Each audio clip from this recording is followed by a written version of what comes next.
Oh, can't you see? We're running out of time. You gotta lose your mind if you think you're doing fine.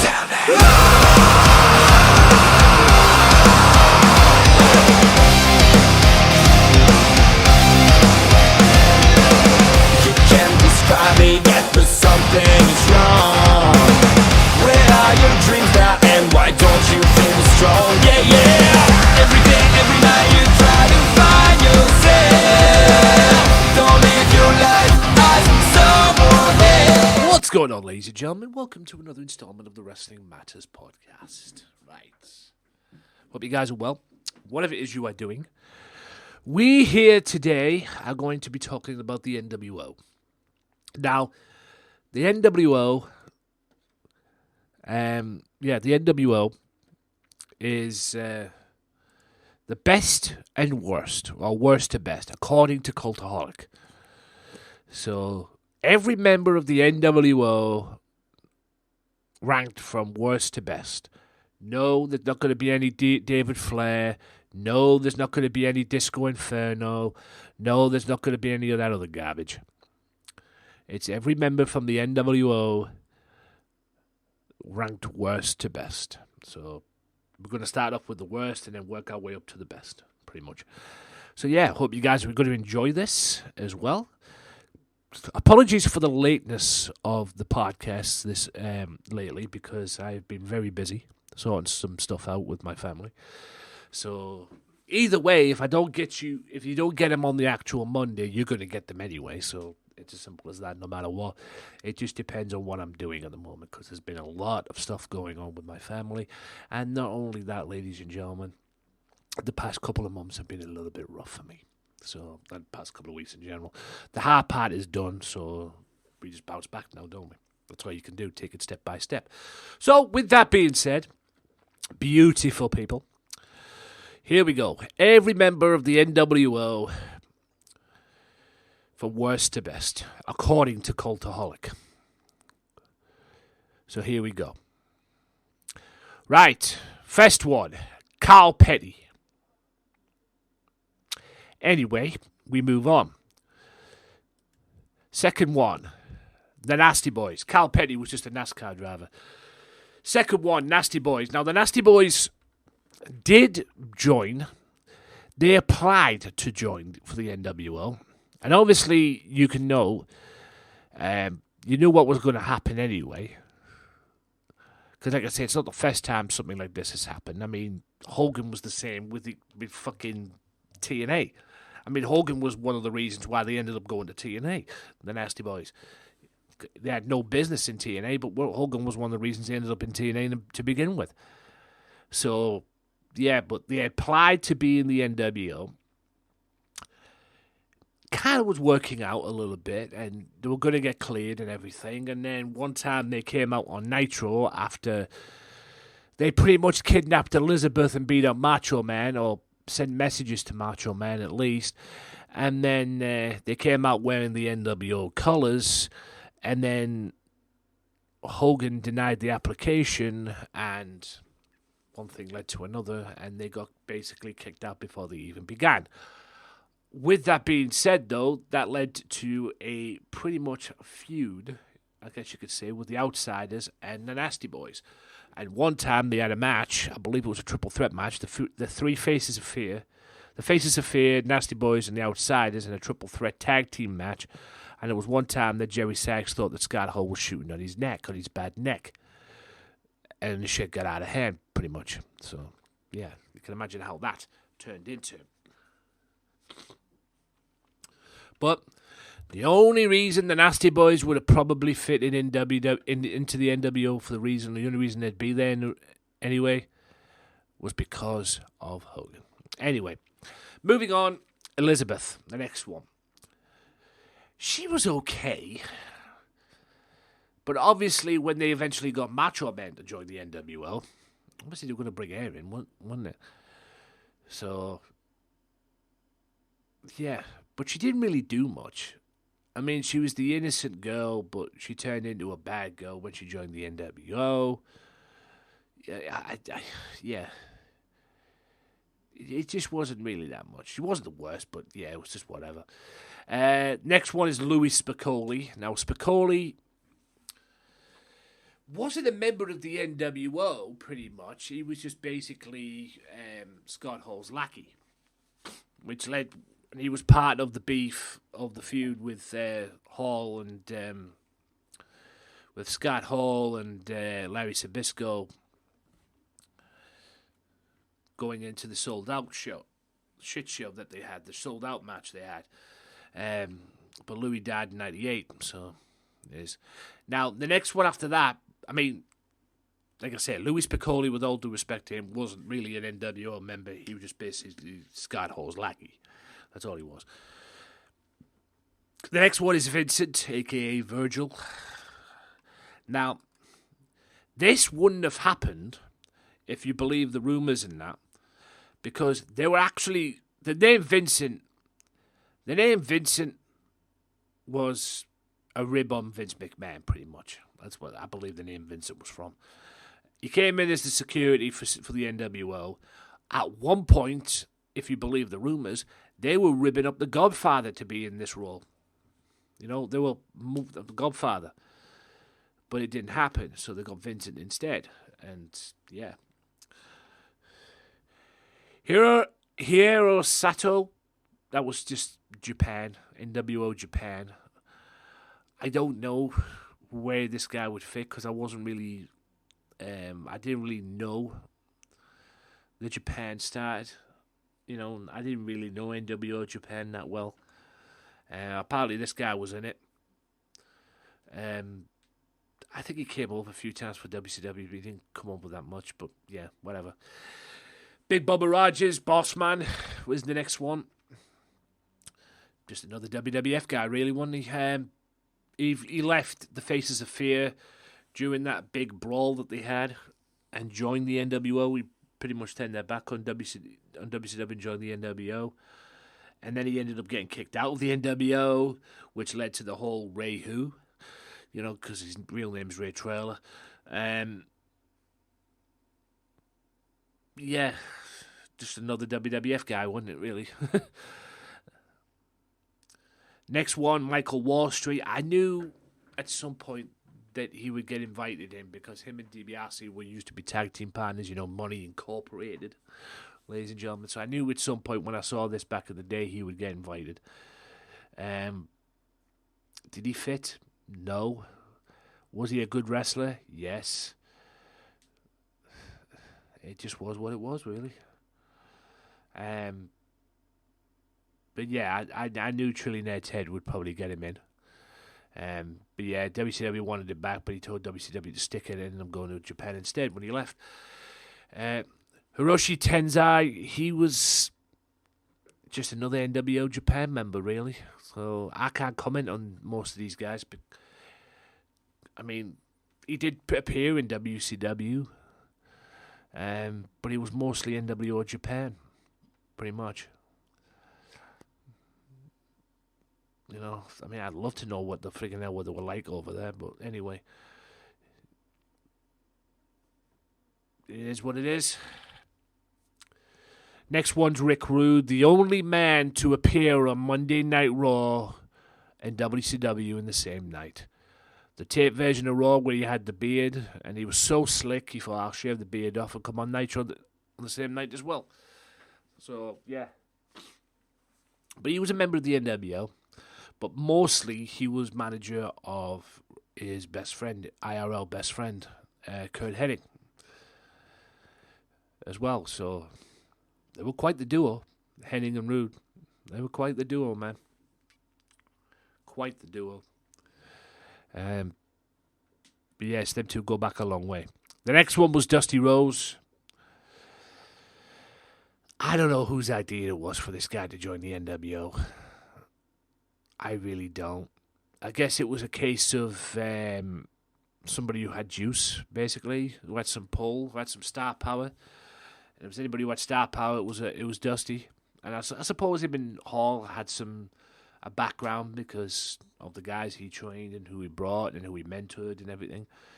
But yeah, he turned on WCW during the old Larry Zbyszko Scott Hall match had sold out at one point. Everybody thought he hit Larry Zbyszko by an accident. It didn't work. And then he rips off his jacket and reveals the NWO. He's a member of the NWO. And he was also the Outsiders' manager too, as well. At least Scott Hall's manager at some point. But yeah. Next one was Disciple. Now, poor Ed Leslie. You know, the Booty Man, Brutus Beefcake. Of course he's going to get into the NWO. Why? Because him and Hogan were best friends. Again, another reason why they're best friends. Was he a fit for the NWO? Probably not. But he came in as Hogan's biker bodyguard. So obviously he's going to fit into the NWO.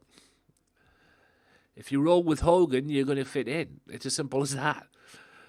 Oh, good grief. I think he had a few chances. And then there was the infamous angle when Warrior brainwashed him and had him turn on Hogan to join the One Warrior Nation, which was hilarious. But yeah, of course he's going to fit in the NWO.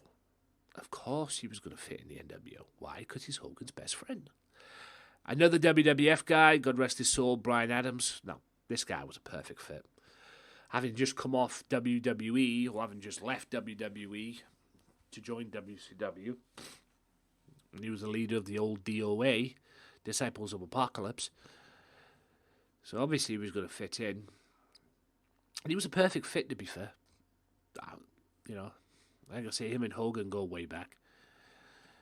You know, back to the WWF days. He was around for then as well, and he was just an all-around good dude. But I generally thought he should have been in the Wolfpack area, not the Elite, but below the Wolfpack, not the NWO Black and White B team that they had. You know, he should have been a bit over that. At one point, he even played Kiss Demon as well, which was whatever. I didn't even know about that until I watched this video about the NWO. But I think his big star traction was not only just in the NWO, but it was with Chronic, with Brian Clark as well, because Chronic was a great team. A very good team. Next person. I mean, Adams did some jobs for people too. I thought you should have had at least a US title run. But anyway, next person. The walking referee himself, Nick Patrick. Now, this guy pretty much reffed every single match at Sold Out. He was NWO referee through and through as well. And it all started at Halloween Havoc. With Hogan versus the Macho Man match. And it just went on from there. And it Sold Out, like I say, he refereed every single match, you know, because it was NWO Sold Out. And then at Spring Stampede, he packed in and went back to WCW and turned on NWO and then received a powerbomb from Kevin Nash, which I thought was hilarious. Yeah, I mean, that was during the DDP fight. I mean, I think he packed in early on in that match during the Kevin Nash Rick Steiner match as well, because I think he thought that the NWO was going too far, and then all icing on the cake was when he pinned Macho's shoulder. He had Macho's shoulders pinned to the mat or DDP, and he counted the fall. So yeah, what it is what it is, as Macho Man once said.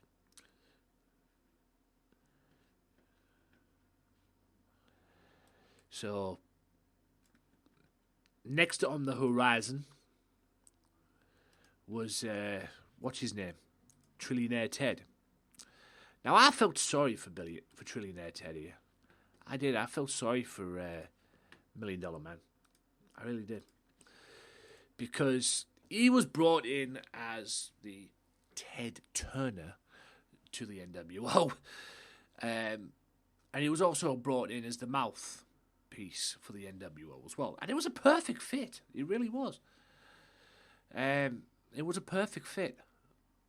You know, he was Trillionaire Ted. They had Billionaire Ted, WCW and that.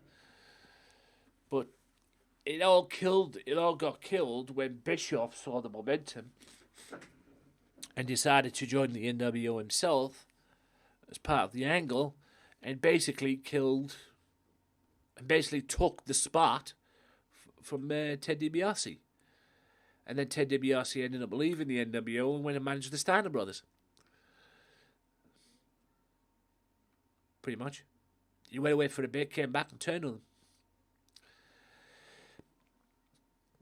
Again, just another one, just more star power for him. Just more star power. Was Dennis Rodman the other one? I've got nothing bad to say about Dennis. He actually did very well as an NWO member. He really did. And he did very well in the wrestling side of it as well, with the 2 tag team matches that he had with Hogan during the off-season of the NBA. So he was a very, very good wrestler for what he had to work with at least, and he was very good for the NWO. So I've got no ifs, ands, or buts about it. Was he the best NWO member? No. But he was decent as well. And I'm not going to go into any detail about the Celebrity Championship Wrestling. So, the most successful member of the NWO in respects of NWO Japan, Scott Norton, because he was the IWGP champion over there. And the only thing good about Scott in this one, because he was loyal. There was no doubt about it. Scott Norton was loyal when it came to the NWO. He was loyal to the core. And go back and watch some of the stuff as well that he did. He was loyal to the core. He had a successful tag team with Vicious and Delicious. Won the NWGP over there as well. He probably should have led them over there in Japan, to be honest with you. But he was a successful member from the Japan spot. But he was very loyal. He really was. The next one is Great Muta. Again, NWO Japan. And I think he joined the NWO, if I remember correctly. Sorry if I'm bouncing the mic. I think he joined the NWO, if I remember correctly, during a match with Chono on Nitro. He just turned on Sonny Ono. But yeah, just NWO Japan at its best.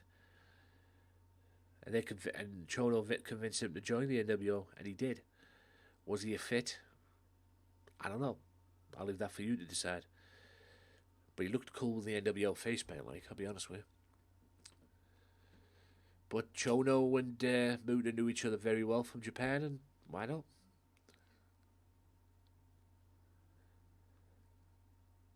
Next one is Sting, but not the Sting. Even though the Sting eventually did join the NWO, but the Wolfpack. We're talking the fake Sting. The fake Sting. Did he convince everybody very well? Probably yes. He did. He did a good job in doing it. Was he a fit? No. But NWO couldn't get the real Sting, so what else do you do? You go with a fake Sting. And I think they sent him over to Japan to be in there as well at some point. But yeah, he was the fake Sting. Next one is Masahiro Chono. I would think this guy was the leader of the NWO Japan. Former NWA World Champion. A brilliant way to join when he was coming down for his match with Sonny Ono. As he was coming down for his match with Sonny Ono Sonny Ono and him were interviewed by Gene Okerlund, and then he rips the jumper off, or the jacket off to reveal the NWO show, which I thought was fucking hilarious. But them two go back a long way, man. I think he even joined the main event Mafia at one point as well, if I remember correctly. I think he even joined the NWO, the main event Mafia at one point as well. You know, NWO connection as well. But yeah, he was decent. He was very decent.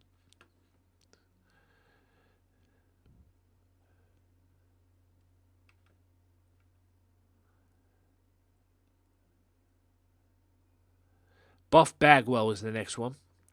The guy who was walking around at the time with the American males, him and Scotty Riggs, decided one day he listened to Bischoff, decided to change his contracts and join the NWO and rename himself Buff Bagwell.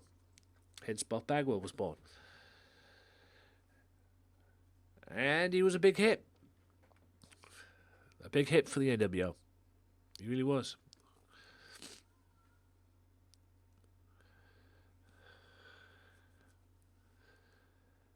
He was the guy. And like I say, Vicious and Delicious were a good team. He had a feud with Luger at the time as well. Big time feud with Luger. And then his neck. Then he had his neck problems. You know, with the old incident on Thunder. And he was also a part of the Elite as well. The NWO Elite team as well. The Giant, who I believe was the 4th or 5th member. I believe it was the 5th member. Eventually joined the NWO, became the Muscle. So he had 2 Giants in the NWO, which was Kevin Nash being one of them.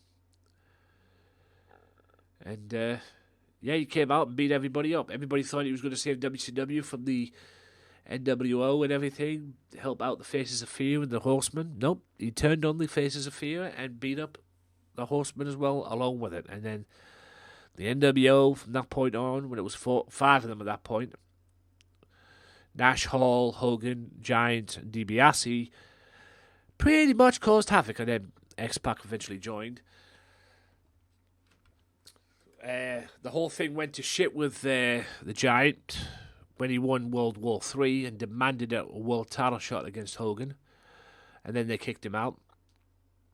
That was sold out in 97. He won it in 96. And then eventually he decided to go back and forth. He was basically in and out of the NWO. He even joined them in WWE too. But he was in and out of the NWO more times than I can imagine. Conan is the next one. Conan, I don't know where he stood.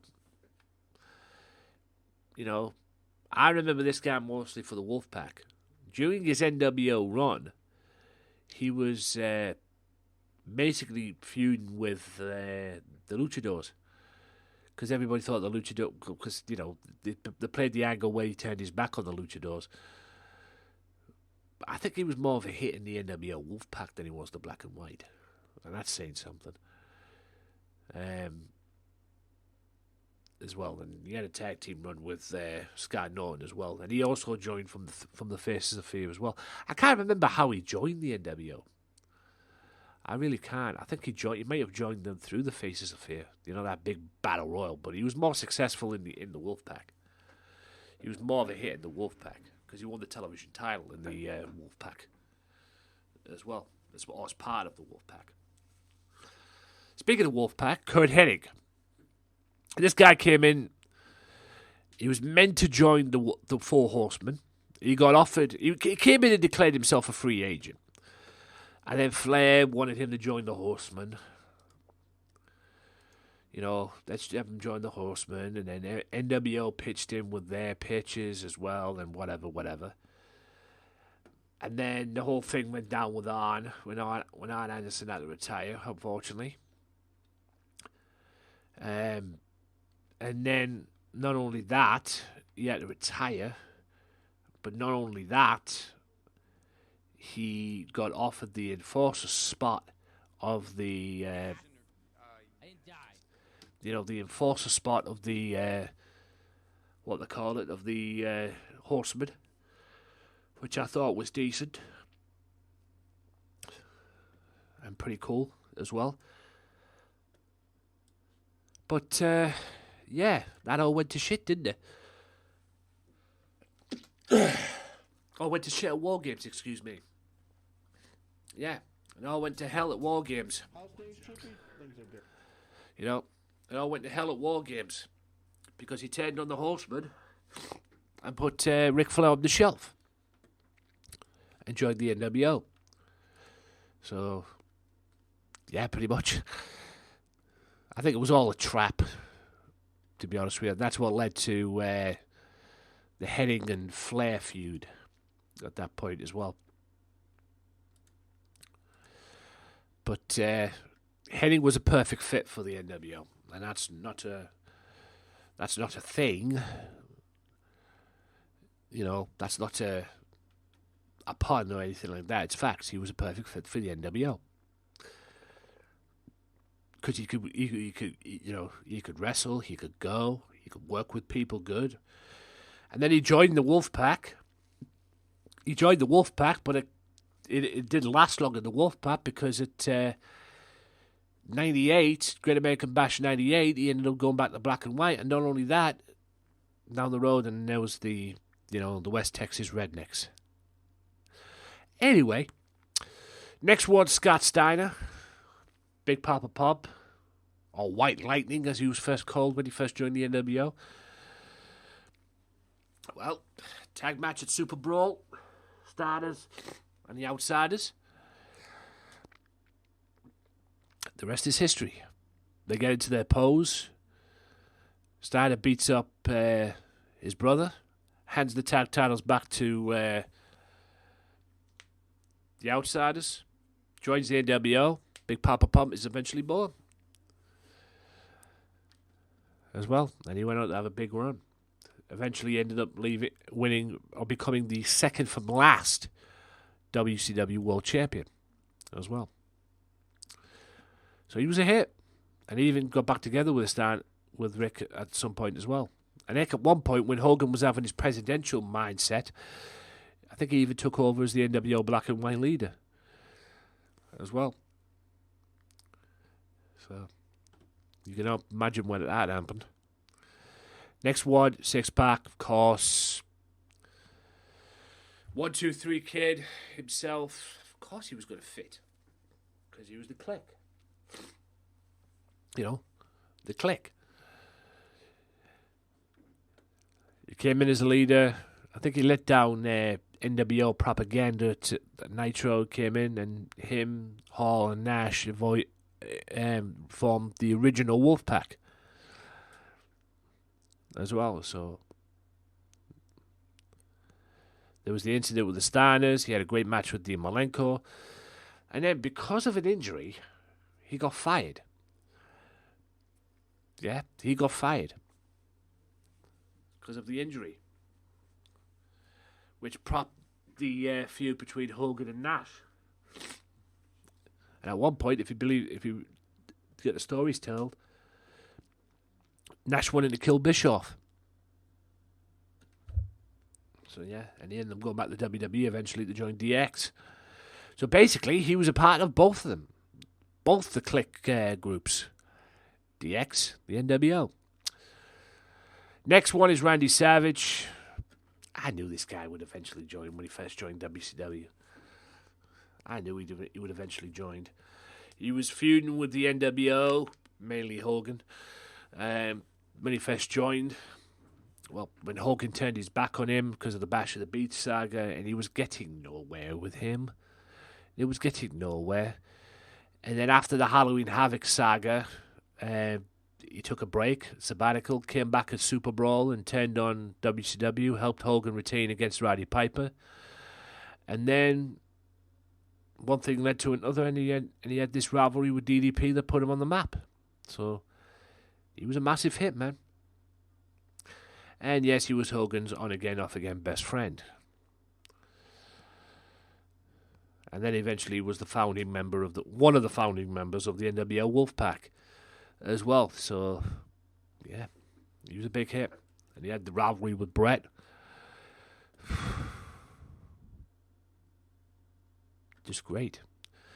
Bischoff, the eventual boss turned mouthpiece of the NWO. Like I said, the guy who ran out Ted DiBiase, which I think they could have worked together, basically, to be honest with you. But I believe Bischoff was jealous of DiBiase and the success. He thought, I want some of this as well.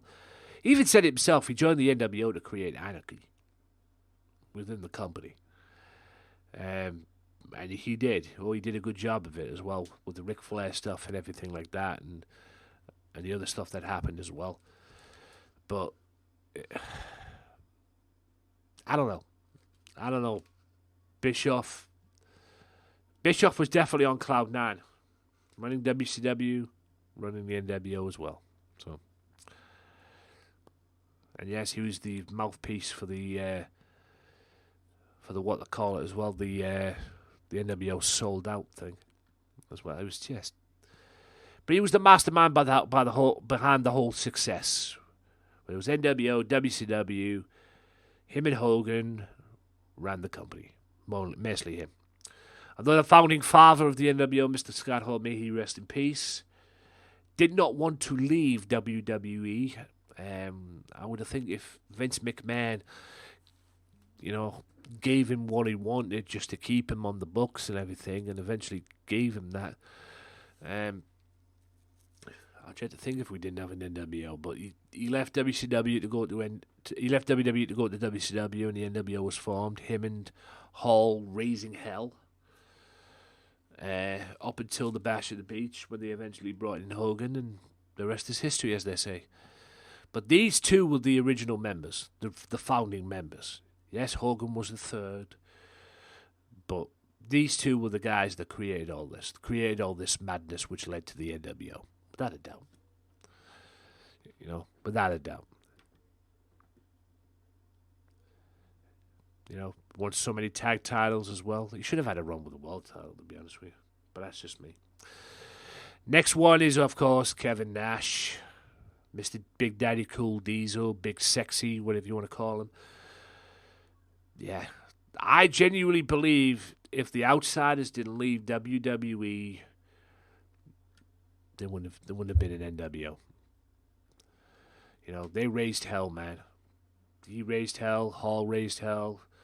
The incident with the Stardust and the car crash. That moment where you picked up, he even went back to WWE and did it, but that moment where you picked up Rey Mysterio and threw him into the trailer like a lawn dart. They recreated that in TNA at one point as well, by the way. The Kings of Wrestling. But it was just crazy, man. It really was just crazy. And then he was eventually the founding father of the Wolfpack, which had Sting, Luger, Conan, and Savage. And yeah, like I say, without the Outsiders, there'd be no NWO. And of course, number one, Terrence himself, Mr. Hulk Hogan. Now, at one point, ladies and gentlemen, they were all, the whole thing, or the whole kit and caboodle behind the whole thing, was meant to be, it was meant to be Hogan. 100% it was going to be Hogan. However, it could have been Sting. It could have been Sting at one point, because if Hogan wasn't going to do it, because he was so ratched up in the red and yellow stuff, he probably would have went with Sting.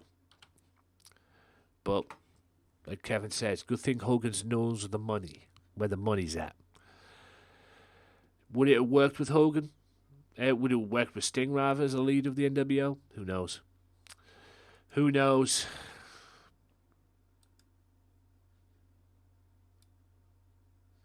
Who knows? Who knows what would have happened? But the thing is, though, at the end of the day, it worked. It worked with Hogan, and that was the key success with him. I still believe to this very day, if it hadn't been for the Outsiders, there'd have been no NWO. But, yeah. It was big, man. The NWO was big. So there you have it, guys. That is the backstory. Well, that is the best to worst of the NWO as well. Hope you guys enjoyed that. Or worst to best, was it? Best to worst, whatever. Hope you guys enjoyed that. That is another episode of the podcast done and dusted. Hope you guys enjoyed that as well. Like, share, and subscribe here on the YouTube channel, as well as the Facebook page as well. Like and comment. Who was your favourite members of the NWO? Who was your worst members of the NWO? And who had no business being in the NWO, period, in your opinion? Drop it in the comments. Until next time, guys, I'll be back next week with a couple of WCW ones. WCW's biggest signings and WCW's best moments as well. So a couple of them as well. And then hopefully before long, me and Mr. Larkin will reunite as well to get back on the saddle and do his shows together again like we used to back in the day as well. Because we've already agreed to it. It's just when he's free and ready to go. So with that being said, ladies and gentlemen, have yourself a good day. Have yourself a good rest of the day, wherever you may be. And I'll see you next time right here on the Wrestling Matters Podcast. Take it easy and peace. Oh, can't you see we're running out of time? You gotta lose your mind if you think you're doing fine.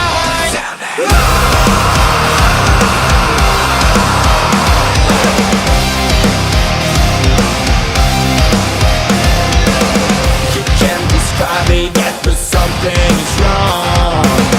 Where are your dreams now?